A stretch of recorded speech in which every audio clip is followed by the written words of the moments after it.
Hello friends, welcome to Pompis Kitchen. আজি লৈ আহিছো এবিধ থলুৱা মাছৰ ৰেচিপি। আজি লৈ আহিছো কেঁচা হালধিৰে ৰন্ধা কাৱৈ মাছ, যেহেতু বহুতো ঔষধি গুণেৰে সম্পন্ন কেঁচা হালধি খাব লাগে। সেয়া হওক দেৰি নকৰি ৰেচিপিবিধ আৰম্ভ কৰোঁ। এতিয়া ৰেচিপিবিধ প্ৰস্তুত কৰিবৰ কাৰণে মই কাৱৈ মাছ লৈছোঁ, প্ৰায় 9-10টামান কাৱৈ মাছ লৈছোঁ। লগতে এটা পিঁয়াজ ল'লোঁ, কেইটামান গোটা জালুক লৈছোঁ, কেঁচা হালধি লৈছোঁ, আদা, নহৰু, কেঁচা পকা জলকীয়া আৰু এটা বিলাহী লৈছোঁ। এইখিনি উপাদানেই লৈছোঁ। খুব হেল্ডি হয় আচলতে এই ৰেচিপিবিধ, যিহেতু থলুৱা মাছবোৰ ভালে লাগে খাই আৰু ঔষধি গুণ সম্পন্ন। এতিয়া প্ৰথমে এটা মিক্সি জাৰত মই বিলাহীখিনি কাটি ল'লোঁ, তাতে পিঁয়াজো দিছোঁ আৰু লগতে জলকীয়াকেইটা দি দিছোঁ আৰু গোটা যোনকেইটা জালুক লৈছিলোঁ গোটা জালুককেইটা দিছোঁ, আদা নহৰু দিছোঁ। এতিয়া এইখিনি মই এটা মিহি পেষ্ট প্ৰস্তুত কৰিম, তাৰ আগতে কেঁচা হালধিখিনিও দি লৈছোঁ। এতিয়া এইদৰে মিক্সিত পেষ্ট কৰি ল'ম। এয়া চাওক, খুব এটা ধুনীয়া মিহি পেষ্ট প্ৰস্তুত কৰি ল'লোঁ আৰু সেইখিনি সময়তে মাছকেইটাত মই নিমখ হালধি সানিছোঁ, ভালকৈ লৰাই ল'লোঁ। এখন কেৰাহীত মই মিঠাতেল দি মাছকেইটা ভাজি লৈছোঁ। এয়া মাছকেইটা ভাজা হৈ গৈছে।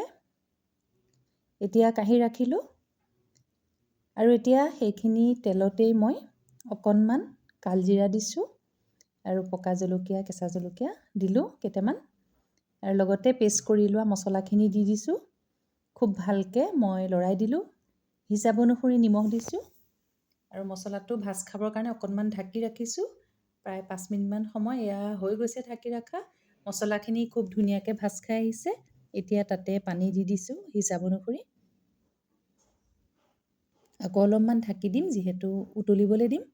এয়া চাওক, খুব ধুনীয়াকৈ বকবককৈ উতলি আহিছে। এতিয়া তাতে ভাজি থোৱা কাৱৈ মাছখিনি দি দিছোঁ। এই জোলখন আচলতে খুব ঔষধি গুণ সম্পন্ন হয়, খাব লাগে। আমাৰ প্ৰসূতিসকলকো এনেকুৱা ধৰণৰ জোল দিয়া হয়, যিহেতু বহুত শক্তি পায়। আৰু এতিয়া ঢাকি ৰাখিলোঁ। এতিয়া প্ৰায় 5-10 মিনিট হ'ল। খুব ভালদৰে মাছৰ আঞ্জাখন এয়া উতলি আহিলে। এতিয়া তাতে কেইটামান কেঁচা ধনিয়া পাত কাটি দিছোঁ, তেতিয়া আচলতে টেষ্টটো খুব বেছি ধুনীয়া হয়। এয়া আমাৰ কেঁচা হালধিৰে ৰন্ধা কাৱৈ মাছ প্ৰস্তুত হৈ গ'ল। এতিয়া পৰিৱেশন কৰিছোঁ। এইদৰে এখন প্লেটত পৰিৱেশন কৰিছোঁ। আচলতে থলুৱা মাছবোৰ আমাৰ খুব সোৱাদসম্পন্ন, লগতে গুণসম্পন্ন হয়, ঔষধি গুণেৰে যিহেতু ভৰা। আৰু যিহেতু কেঁচা হালধিৰে ৰান্ধিছোঁ, কেঁচা হালধি খুবেই ভাল স্বাস্থ্যৰ পক্ষে। সেই আশা কৰোঁ ৰেচিপিবিধ আপোনালোকে ৰান্ধি খাই চাব, খুব ভাল হয়। ফ্ৰেণ্ডছ, আশা কৰিছোঁ নিশ্চয় আজি কেঁচা হালধিৰে ৰন্ধা মাছৰ ৰেচিপিবিধ আপোনালোকৰ ভাল লাগিব।